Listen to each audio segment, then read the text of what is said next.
오늘은 누가 능히 서리오라는 제목으로 하나님의 말씀을 함께 나누겠습니다. 이 제목은 어제 6장의 마지막 절에 나왔던 표현입니다. 이제 사람들이 차라리 이 산들과 바위가 우리에게 떨어져서 보좌에 앉으신 이의 진노를 피할 수 있으면 좋겠다. 그러면서 진노의 큰 날이 이르렀으니 누가 능히 서리오 이런 질문을 던졌습니다. 그리고 계시록 7장은 그것에 대한 답이라 할 수 있습니다.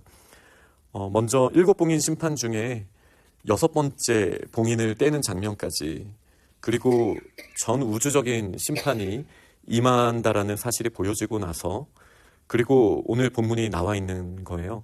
항상 이 패턴이 있습니다. 6번째 심판과 7번째 사이에 중요한 핵심적인 내용을 말해주고 있습니다.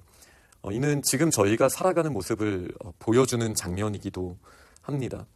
이 땅에 심판이 있지만 또 그러면서도 영원전의 구원 협약으로 말미암아 이미 저희를 구원하신 이 두 가지 세상을 저희는 다 소유하고 있습니다.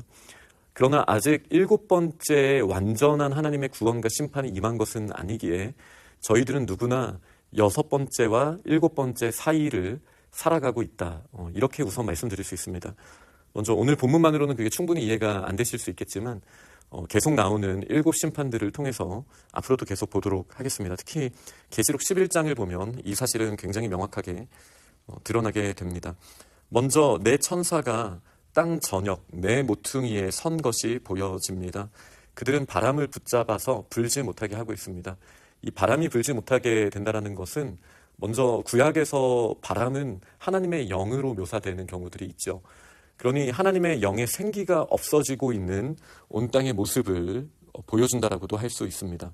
그리고 또 다른 천사, 계시록에 종종 이 다른 천사라는 표현도 나오기도 하고 또 힘센 천사라고도 나오기도 하는데, 그 전체 맥락에서도 볼 수 있지만 이 내 심판을 가지고 있는 천사와 구별되어서 하나님의 사람들을 보여주는 이 다른 천사를 말한다라고도 할 수 있습니다. 저는 전체적인 계시록의 맥락에서 이 다른 천사가 성령님을 묘사하기도 한다라고 저는 개인적으로 그렇게 해석하고 있습니다.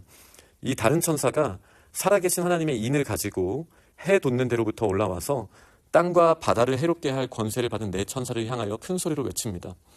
우리가 우리 하나님의 종들의 이마에 인치기까지 땅이나 바다나 나무들을 해하지 말라. 이 장면은 에스겔서 9장 말씀을 저희가 봐야 이해할 수 있는 장면입니다. 에스겔서 9장 장면을 보면 멸망에 가증한 것이 예루살렘에 있습니다. 하나님을 섬기지 않고 우상 숭배를 하고 있습니다. 그리고 그것을 기뻐하고 있습니다.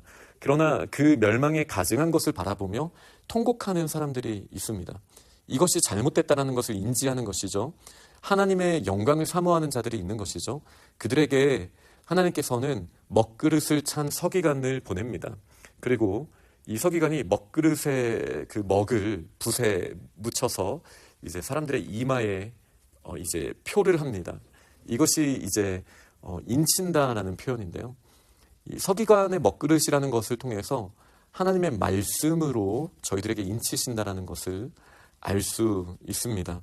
온 땅을 두루 감찰하시는 하나님의 영이 땅끝까지 이르러 하나님의 종들의 이마에 인을 쳐주십니다. 그리고 이 인치신다라는 표현은 에베소서에서도 성령의 인치심, 우리를 끝까지 보호하심, 하나님의 소유라는 표현으로도 되어 있고요. 또 말씀, 서기관의 먹그릇으로 인치셨던 것이 원래 에스겔서 9장에 보여졌던 모습이기 때문에 말씀으로 우리를 하나님의 자녀의 인치심을 하시는 분, 또 성령님이심을 저희는 알 수 있습니다. 땅끝까지 이르러 증인이 되라고 말씀하신 예수 그리스도의 말씀처럼 저희가 지금 이 시대를 살아가고 있는 거예요. 멸망에 가증한 것이 가득 차 있습니다. 그런데 누군가는 가서 하나님의 사람들의 이마에 인을 쳐야 합니다. 이 이마에 인친다라는 주제는 사실 출애굽 때의 6월절의 이적과 그 이후의 말씀으로 이마와 또 오른손에 메라라고 하신 이 신명기 6장의 말씀과도 아주 깊이 연결되어 있죠. 나중에 사탄이 이거를 흉내냅니다. 누구든지 나에게 오는 자들은 내가 인치고 내가 보호하겠다라고 하나님을 흉내내는 장면이 나중에 뒤에 아마 13장 정도에 나오죠.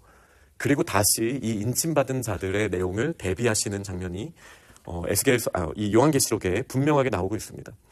이 세상에 심판이 있습니다. 그러나 하나님이 인치신 자들은 그 누구도 해할 수 없습니다. 그리고 이 인친 자들의 숫자가 몇 명입니까? 두 가지로 표현하죠. 먼저는 14만 4천 명이라고 말하고, 그리고 이거에 대해서 오해하는 사람들이 있을까봐 그 누구도 능히 셀 수 없는 자들이다라고 나중에 뒤에 다시 말하게 됩니다. 제가 저번에도 얼핏 말씀을 드렸지만 이 14만 4천이라는 숫자는 구약의 성도들을 대표하는 12지파의 숫자 12, 그리고 신약의 성도들을 대표하는 12사도들의 숫자 12를 곱한 숫자입니다. 이 곱했다라는 것도 의미가 있지만 단순히 144가 아니라 14만 4천이라는 숫자는 1000이라는 단위를 더 곱한 거거든요. 이 1000이라는 숫자는 군대 조직의 단위입니다. 그렇기 때문에 이 구약과 신약의 하나님의 군대들이라는 상징적인 의미를 가지고 있는 숫자라고 이해하시면 됩니다. 네, 그렇게 이해를 하고 저희가 계속 볼 수 있겠습니다. 또 이 본문을 봤을 때 12지파의 언급이 나오면서 각 군대들이 준비되고 있다는 사실을 보여주고 있고, 이 군대들이 나중에 이제 아마겟돈 이후에 최후의 전쟁을 위해 준비되고 있는 모습을 보여준다라고 저희가 이해할 수 있겠습니다. 물론 그 최후의 전쟁도 저희가 생각하는 것과는 너무나 다릅니다. 그 부분도 다음에 그 본문이 나올 때 말씀을 드리도록 하겠습니다.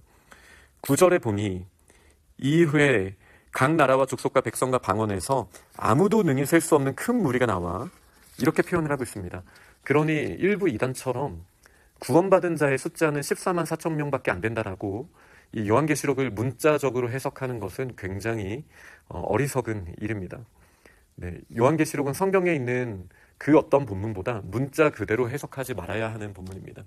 하나님께서 구약 성경에 이미 심어주신 이 핵심적인 예언의 메시지를 저희가 발견하는 것이 중요하다라고 할 수 있습니다. 여기 그래서 분명하게 말씀해 주시는 거예요. 아무도 능히 셀 수 없는 큰 무리가 있습니다. 그들은 흰 옷을 입고 나오죠. 나중에 한 장로님이 물어봅니다. 이 흰 옷을 입은 자들이 누구며 어디에서부터 왔느냐. 이때 요한은 답을 못하거든요. 그 장로님이 답을 주시는 게 이는 큰 환난에서 나오는 자들이다. 지금 계속 요한계시록에서 나오는 주제와 맞닿아 있는 것이죠. 세상에 공중 권세 잡은 권세가 있는 이 세상에서는 우리 그리스도인들은 환난을 경험할 수밖에 없습니다. 억울한 일들이 일어날 수 있는 거예요.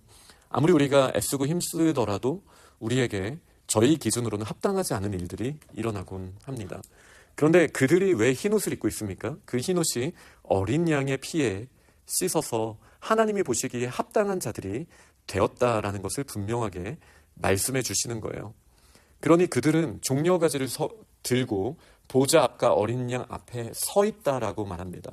오늘 제가 본문의 제목을 누가 능히 서리오, 그 보좌에 앉으신 이와 어린 양의 진노 앞에 누가 능히 서리오, 누가 감히 서리오, 이렇게 어제 본문이 마무리했다면 오늘 본문은 능히 셀 수 없는 자들도 보좌에 앉으신 이와 어린 양 앞에 설 수 있다라고 분명하게 이야기하고 있습니다. 그들이 누구입니까?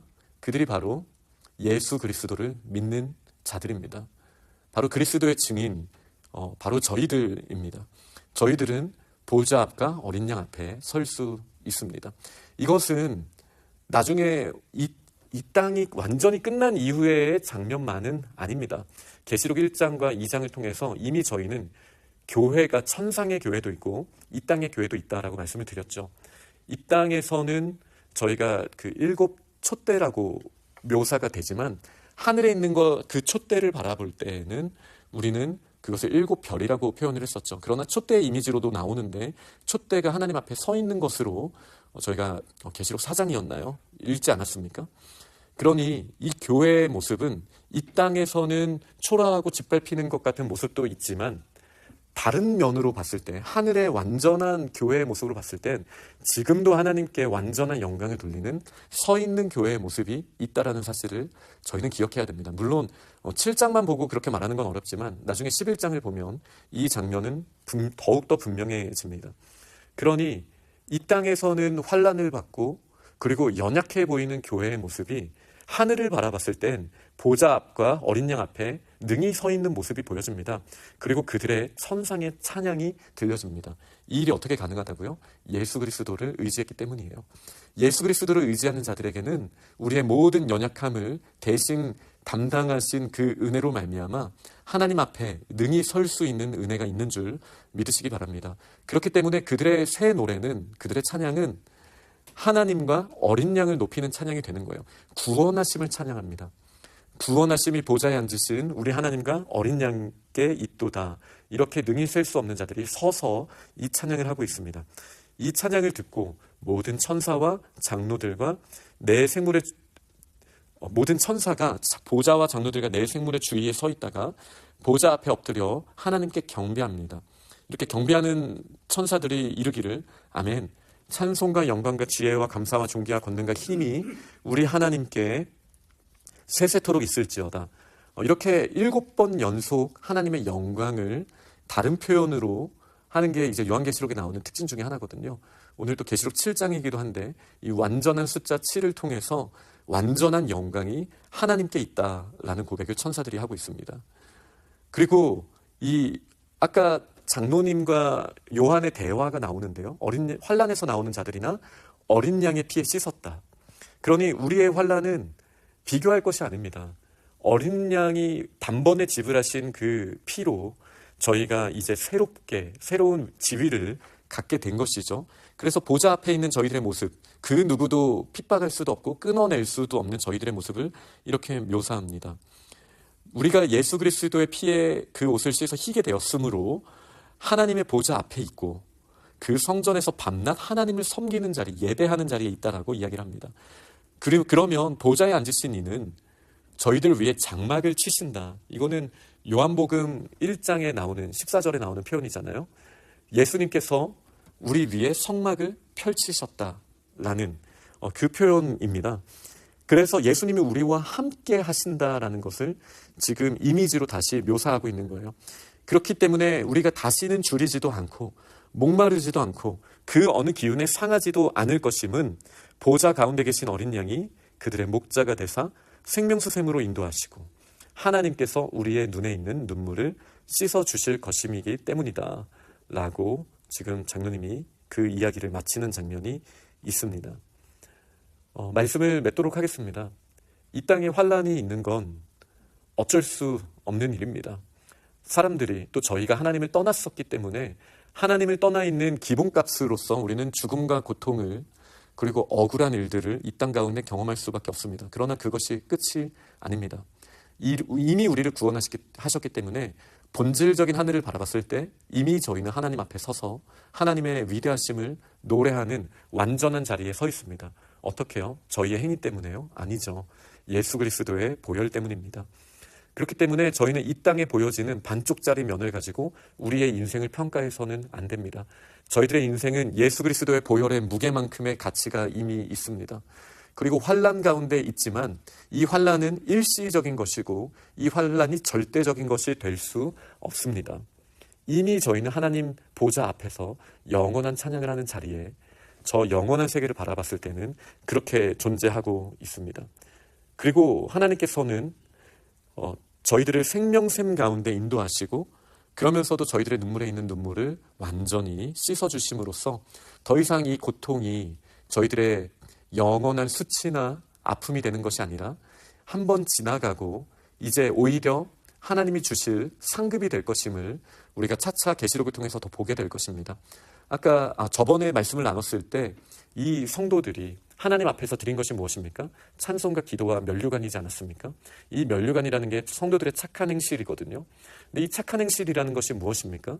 이 땅 가운데 고난 가운데에도 여전히 신실하게 하나님을 의지하면서 그리스도의 공급하시는 은혜로 승리하는 이 땅에서 억울한 가운데에도 우리가 행했던 그 행위 하나하나가 하나님 앞에 우리가 올려드릴 수 있는 금관, 면류관이 된다는 사실을 저희는 기억해야 합니다.